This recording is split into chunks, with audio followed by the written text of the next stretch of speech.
Well, hey everybody, welcome back to the shop. I'm trying to get back to my norm, a Wednesday video, just talking about what all's going on, and then, my weekend video, actually doing something. But my youngest boy has went and done something, stupid. I'm not happy about this purchase. But hey, let's go take a look at it. We'll talk about it in a minute. And then might throw something up in the shop, just depending on how long this video goes. So let's walk out here and check it out. Okay, so what we got here is a 2015 Chevy Cruze RS model. I guess that's supposed to be really sporty or really shitty. I don't know which one. This is gonna crack you up. Who remembers the last video when I was shipping the Captiva out? And I stood out there and I said, don't buy. Right? If you didn't see that video, you might want to go look at it. But check this out. This is what they bought. What do we see right here? What the hell does that say? Right? Now, what did I say? Don't buy anything with Ecotec on it. Don't do that. Don't. It just showed up in my driveway. It's bought, it's paid for, it's here. I mean, it ain't paid for, but it's close to being paid for. It's here. Okay. So, let's discuss this for a minute. He went and bought the car, right, at a Chevrolet dealership. I don't buy stuff off a used car lot. That's, all you're doing is buying stuff that has been thrown up on an auction block somewhere and nobody knows what the heck it is. So when I go to buy a used car, when I go to buy a used car or send somebody to buy a used car, I always go to a dealership. That way there's somebody there you can hold accountable. All right, so here we go. You ready? All right, so the first thing that happened with this car, as soon as he got it home, guess what happened? I mean, it was like a 20-mile trip from when we bought it. First thing happens, bam, check engine light comes on. And he's kind of complaining about the brakes don't work right, this kind of thing. And I'm like, all right. So I go out here and I'm looking at it, right? So what the issue is let's not get you a picture. This line right here was shot.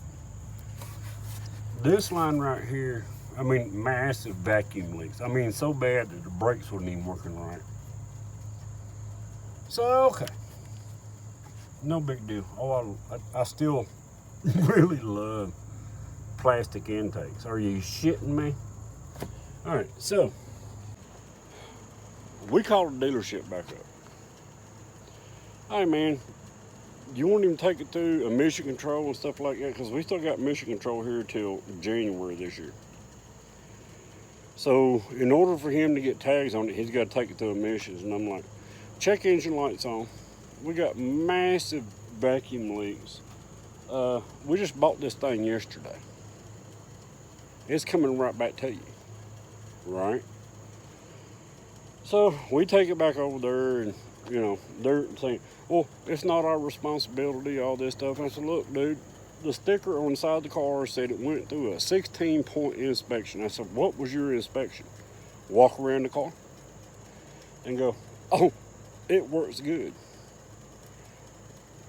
Nobody checked it out. And I understand that nowadays with the used car situation and stuff like that. I get it. I mean, they got to make money. I get it. But the first thing they should have done when they took this thing in on trade or wherever it come from, I don't think they took it in trade. I think they just bought it off the auction. First thing they should have done was just tighten stuff up, right? I mean, it's a good looking little car. Let me see if I can get you. Great looking little car, right? $99.95. I get it, it's cheap. But if you go looking at the body on it, it's been through a hailstorm, that kind of thing. It's the car report, it's been wrecked twice. Well, I can't show you because the hood's up, but the hood's a little cattywampus. So I get all that. But still, when you're buying something from a dealership, you're walking in there expecting to buy a good used car, right? And I mean, that's what you go to a dealership for. If you want a piece of junk, you go to a used car lot. And then you get what you get. So anyway, it's here, it's bought. Freaking Ecotec. One thing I got onto him about, okay, usually when you get, let me back up here a minute because I'm getting way out of context. You change the timing belt, right? Because this thing's got a timing belt on it. It's an interference engine. That timing belt goes motor shop, right? Usually, if the timing belt's been changed or something like that, they'll give you a little sticker or in that kit so you can place it somewhere on this cover, right? Well, so timing belt's not been changed. They did fix all that stuff. Like I said, a bunch of fussing, but they fixed it. So now this thing's got, number one, massive vacuum leaks on the PCV side, intake side. Another problem with these little motors that I have come to learn is the head cracks and causes coolant leaks. All right, let me see if I can get this out of the way or get you down there. You see any coolant in this thing? Ain't no coolant in it whatsoever. So here we go again. Ecotec. It's gonna be a piece of crap.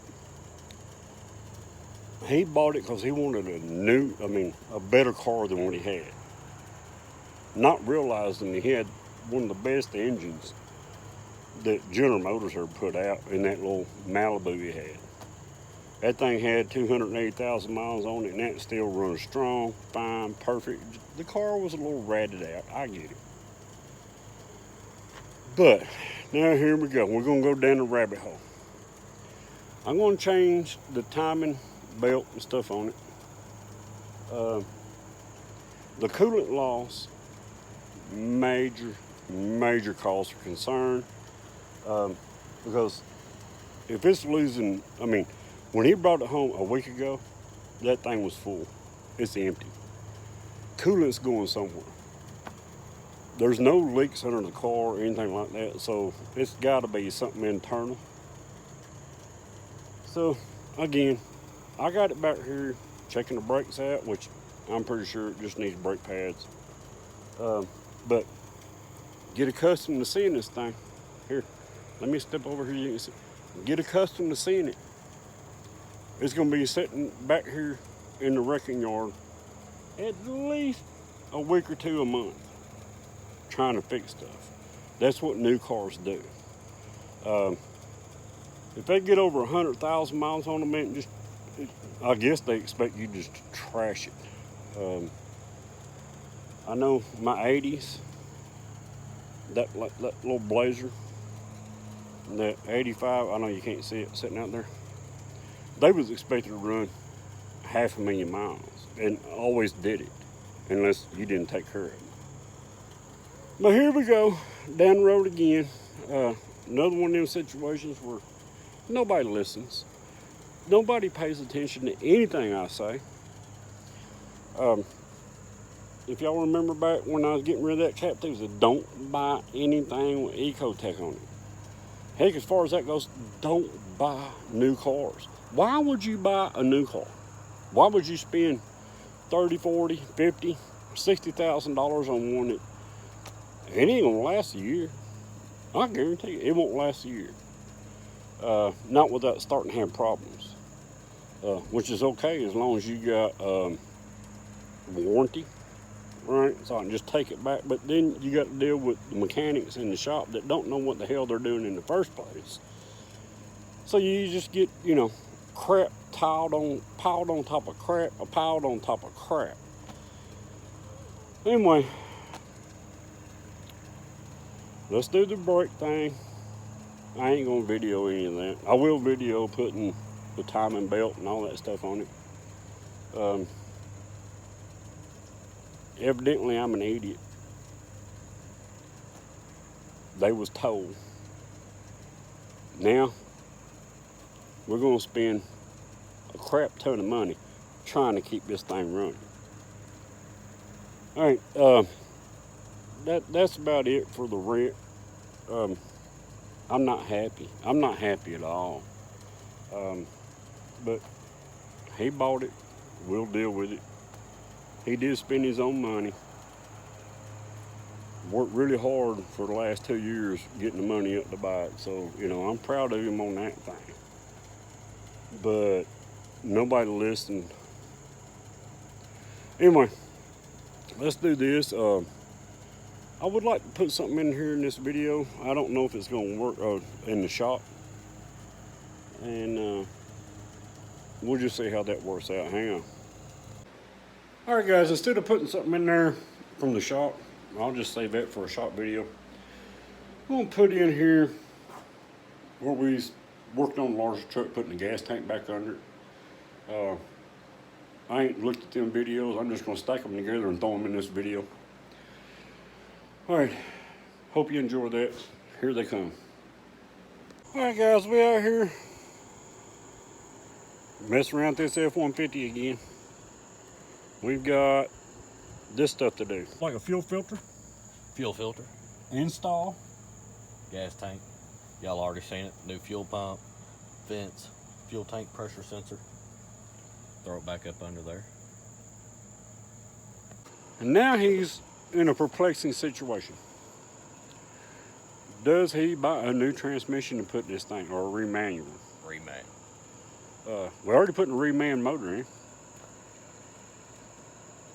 While everything's unhooked, why not just, throw the transmission in there? And then I don't have to worry about it. Hopefully, it is a reman, so you know how that goes.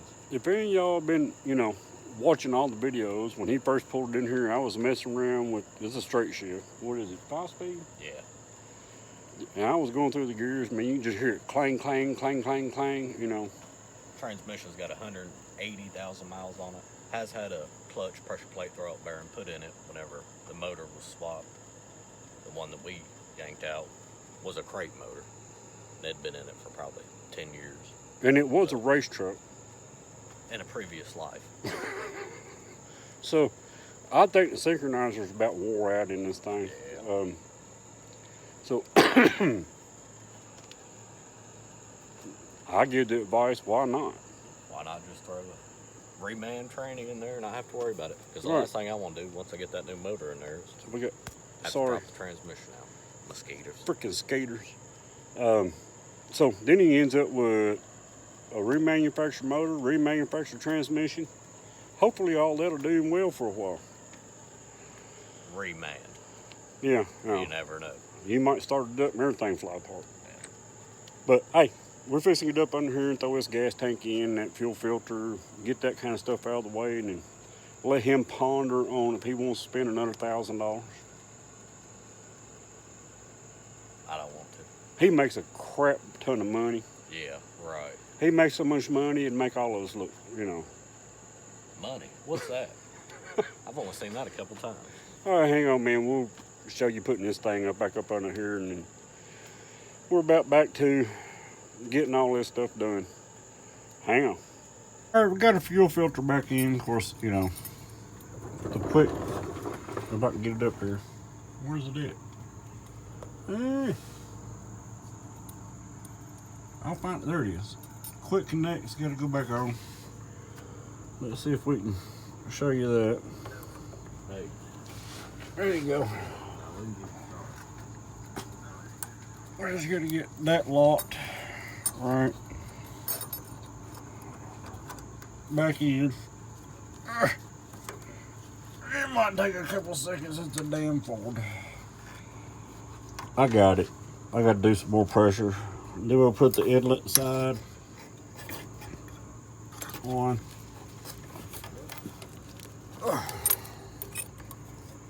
And then, like I said, we're back to the quick clips, right? I don't know what them other ones are. This one's just being a little bit of a pain in the butt. There it went. So, there we go. Fuel filter in. Next, gas tank. We're coating all the hoses down with rubber preservative stuff. Yeah, but the gas tank goes right here. It's sitting right here. Hang on, we're fixing to do that. Fords. All right, guys. I know some of you Ford guys are going to give me crap. I'm not a Ford person. Yes, this lip goes under this. Didn't realize that when I was putting it in. So now I've got to pry this, pry that, and get that thing snapped back in there. But yeah, don't blow me up because I made a simple mistake. All right, let me get that done. All right, see, I got it. That thing's a pain in the butt. Wouldn't have that problem with a Chevrolet. It just wouldn't work. All right, hang on. Let's see if we can get this gas tank under here. Well, see if you can push. This didn't turn out like we. You can't video none of this crap. Right now he's back there trying to do this. Hang on, I gotta move the jack.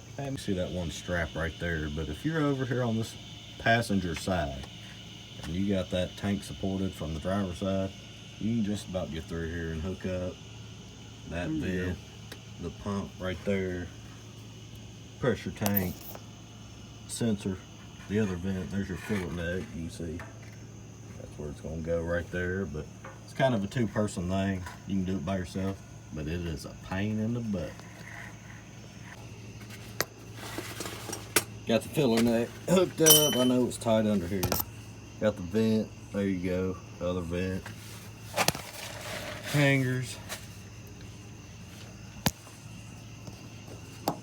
Trying to get you up there. It ain't working, but there you go. Sending unit hooked up.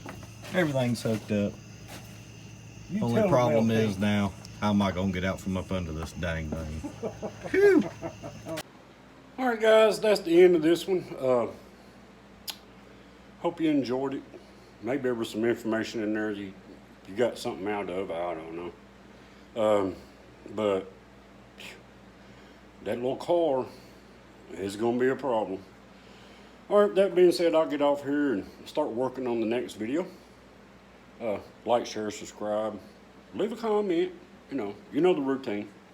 That being said, man, hope everything's going good in your world. Things are good in your life. Everybody's home and safe. Watch out for everybody. We'll see you on the next one. Everybody take care.